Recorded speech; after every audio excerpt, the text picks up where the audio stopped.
هەفتەی داهاتوو لیستی دابەشکردنی موچە بڵاو دەکرێتەوە. سەرچاوەیەک لە وەزارەتی دارایی بۆ کوردستان سوچوار ڕایگەێنێت چاوەڕوانی گەڕانەوەی و تیمە تەکنیکیان کە سەردانی بەختیان کردەوە. بە گوێرەی سەرچاوەکە شاندەکەی وەزارەتی دارایی لێگەیشتنیان لەگەڵ دیوانی چاودێری وەزارەتی دارایی فیدراڵ هەبووە جەختیشی کردەوە کە بەغدا موچە وەک چەکێکی سیاسی دژێرەمی کوردستان بەکارێنێت. بەڵێ چاوکانیا وەزارەتا دارایی بۆ کوردستان 24 تەکەس کرد. بەغدا پرسگرێکی بۆ موچە دروستکە و بێ لیستە موچە بشینێ پرسێژی وەکی چەکێک سیاسی بکارتینە.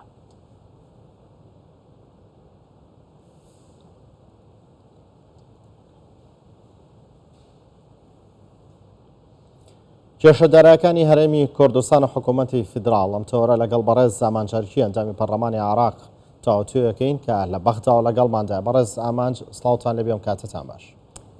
سلااو کەکارمانج دەستێک کە دەتخوازم بزانە بم یانێ کۆمبوون دناو بینە فراکسیۆنین کوردستانی و وەزارەتا دارایی دەیاک و هاتی ئەنجامدان هەبوو. ئەنجامی نوێ چنە؟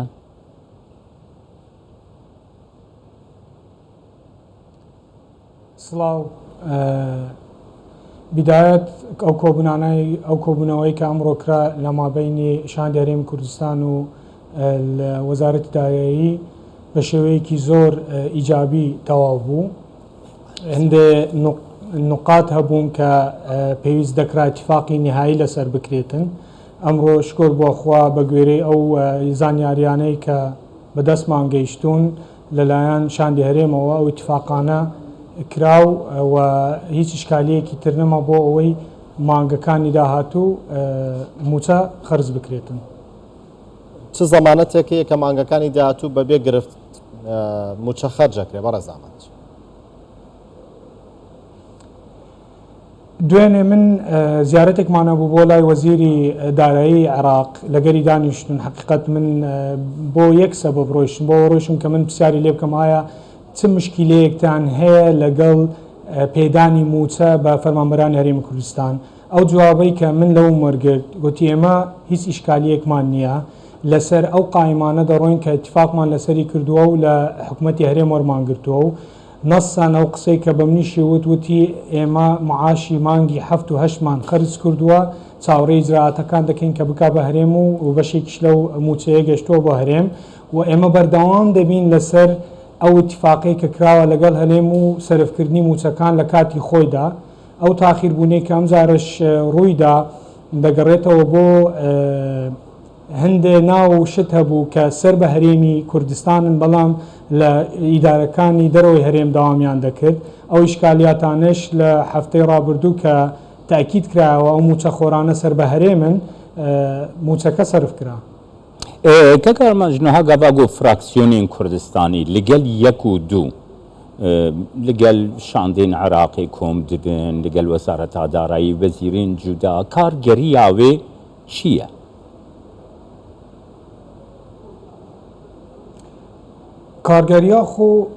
کارگەری خۆی هەیە بەخۆی ئەو کۆبوونەوانە کە شاندی یان کوتەکانی کوردستان بە شێوەیەکی عام لەگەریاندا دەچین و کۆ دەبنەوە و هەروەها کە شاندی هەرێم دێتن کۆ دەبێتەوە تەسیری خۆ هەیە چونکە حکوومەتی محەممەد شاع سوودانی بە هیچ شێوەیەک ناوێ علاقەکانیان لەگەڵ حکوومەتی هەرێم خراپ بێتن و ئیشکالی تێبکەوێت چکە دەزانن حکوومەتی عێراقی کە ئێستا مەوجودە یەک لە فەقەرە ڕئیسیەکانی بۆ بەردەوامبوونی پارتی دیموکراتی کوردستانە و کوتلە کوردستانیەکانن. بەڕێز ئامانج ئەوەتان بە تایفسامی وت ئایا پێویستەکە هەموو مانگێک حکوومەتی هەرێمی کوردستان وردبینی لە لیستی موچەی خۆی بکات ئاراستەی بەخا بکات بەخا شارێکی دیکە وردبینی بکات ئەنی ئەمە پێویستە هەر بە ڕاستی ئەمە پێویستە بکرێت؟ ئەوەی ڕاستیە کە ئێمە پێویستە لێی تێبگەین پرۆسەیەکەیە کە ئەوان دوای ئەو قەراری مەحکەمەی ئیتیحادی کە وەزیری دارایی زۆر ینی تاکیدی لەوە کردەوە مەسەلەی تەوتین هێشتا ئەوان نەگەیشتون بە قەناعەتی کە هەژماری من خطوەیەکی زۆری بڕیوە لە مەجموعی 600,000 مۆزەف فەرمانبەر زیاتر لە نیوەی بەرەسەوە سەرەوە تەسجیل کراوە و تەوتین کراوە. من ئەوەی دوێنێ هەستم پێ کرد وەزیری دارایی هێشتا نەگەیشتۆتەوە قەناعەتەی کە پرۆسەکە زۆر بە سرعەتێکی سریعەوە بەڕێوە دەچێت و فەرمانبەرەکان بە کاتێکی زۆر سریع داخلی هەژماری می دەکرێن.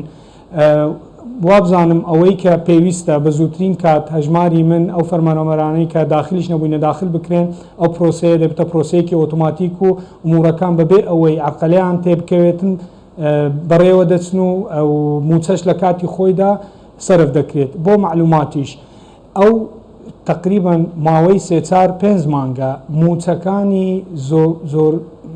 موچەکانی زۆرینەی فەرمانبەرەکانی عێراقیش تاکو نهایەتی مانگ و بیدایەتی مانگ تاخیر دەکرێت. پێشتر موچەکان لە 21 مانگ تاکو 25 مانگ سرف دەکرا.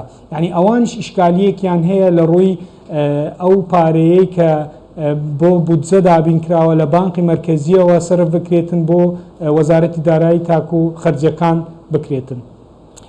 کەکەی ئامانج لە کوردستانی یعنی باوەریە ڕایا گشتی وسایە حتا گەلک بەرپرسێن هەرێما کوردستانێژی کو لە بەغداین تایبەتی وەزارەتا دارایی خەرجکردنا موچەیەن فەرمانبەرین هەرێما کوردستانی بسیاسی دکە یعنی بە هەلوەستەکە سیاسی وسا دکە ئەو هەستلبات دەژی هەیە وەکی ئەندامی پەرلەمەنتوی عێراق.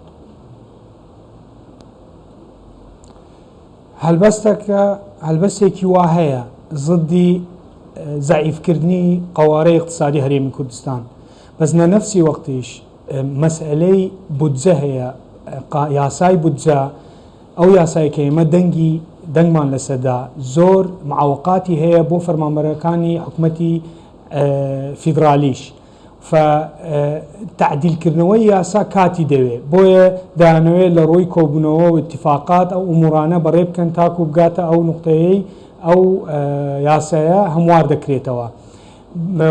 لایەنێکی تریش کە زۆر تەسیری هەیە ئەوە وازەحە کە قوارەی اقتصادی هەرێم مستهدفە بۆیان. هەندێک جهت هەیە کە نایانەوێت بە هیچ شێوەیەک هەرێم ئابووریان مستەقر بێ و بەرە پێش بچێ. بەڕای من لە مستەقبلێکی زۆر نزیکدا ئەو کێشانە دوایەوەی ئەو متەطەلباتانەی هەردوو جهت لەگەڵ یەکتر هەیەە ئەوەی کە بەغدا داوا لە هەرێم دەکات تەواو دەکرێن ئیشکالی خەرجکردنی موچە نابێت و دەبێتن بە ئومورێکی ئۆتۆماتیکی سەرف دەکرێتن هەموو مانگێک لە کاتی خۆیدا. بەڕێز ئامانج وەزیری دارایی عێراق موچەی مانگی حەوت تەواوی پارەکەی نەنارد بوو گوتوی پێشتر پارەمان زیاتر ناردووە لەگەڵ داهاتی ناخۆ بیکەن بەیەک و موچەی پێ بدەن. ئایا ئێستا گەشتۆتەوە بڕوایی کە پێویستە تەواوی پارەکە بنێرێت؟ من ئەو پرسیارەشم لێ کرد گوتم ینی لێم پرسی گوتم ئەو مانگە موچەتان بەکەمی ناردەوە. ئەو جوابێکی دامەوە کە نەوعەنما مقتەنع بوو بۆ منیش. وتم مشکلەکەی من بانقی مرکزی مشکلەیەکی زۆر گەورم لەگە بانقی مرکزی هەیە. بانقی مرکزی وەکو دەوڵەتێکی سربەخۆ تەسەڕف دەکا ئەو مخصصاتانەی کە ئێمە داوای لێ دەکەین بە کاملی بۆمان نانێرێ. گوتی میساڵەن ئەگەر بودجەی عێراق 200 تریلیۆن بێ کە 100 تریلیۆنم بۆ سەرف دەکرێت ئەمن موچەی حسەی هەموو محافەزاتەکانی هەرێمیش لە 100 تریلیۆنەکە سەرف دەکەم. فەو ئیشکالیەش هەیە. فمن لەو ڕایدام ئەو بڕینەیە و جارش کرا هەر علاقەی بە مەسەلەیەکی وادا هەیە کە ئەویش وا ڕۆژ دوای ڕۆژ حەل دەکرێتن و دەکرێت بە ئومورێکی مستەمر کە بەردەوام بێتن بەبێ ئەوەی کێشەی تێدا هەبێتن. یانە تو دخوازێ بێژێک و ئەو پرسکرێکێن گودناف سازیên یانجی دەستگەهێن حکوومەتە عێراقی دەهەنە ئەو یەک کارگەریە لەسەر خەرجکردنا موچەی فەرمانبەرین هەرێما کوردستانی ژیت کەیکە کامانج؟ بەێ ئەو جوابک و وەزیری دارایی بە منیدا دەلالەتی لەوە دەدا کە ئەوانیش لە ناو خۆیان معوقاتیان هەیە لە ڕووی سەرفکردنی مخصصاتی میزانیەی ساڵی 2024 کە ئەمە پێش 2 مانگ 3 مانگ لە پەرلەمان ئەو جەدوڵانەی کە دەنگمان لەسەریدا. بڵێ سپاس بۆ دەکەکەی ئامانج هەرکیب ئەندامی پەرلەمەنتوی عێراقیش بەغدایل گەلمە. سپاس بۆ.